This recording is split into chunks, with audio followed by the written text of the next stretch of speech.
From an industry perspective, we would like to see these emergency substances regulated rather than constantly prohibited, because once one gets prohibited, another emerges. So from an industry perspective, we want to see these substances regulated. We want to see where they're sold controlled, how they're made controlled, who they're sold to controlled, how they're advertised controlled. And that could be done through fair trading, through the police, and even through the tax office. On the other side of things, I think we really need to think about the whole prohibition of illicit drugs as well.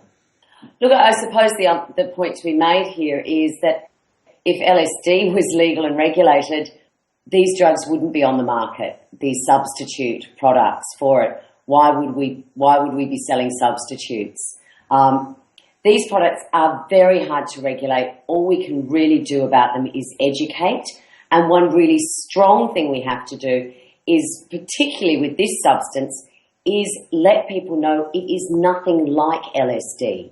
It is a really good question, and there is concern about young people taking drugs and the effects that has on developing brains. Prohibition has never stopped a young person from taking drugs if they wanted to.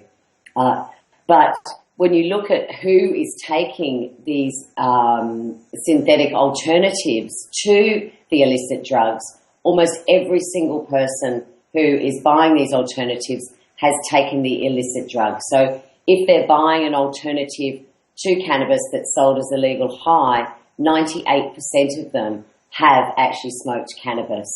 Now, I think by regulation, by controlling where it's sold, by controlling it to age-restricted venues, by licensing people, you'll actually have far greater control over what young people are able to access than what we have now, where it's in the black market.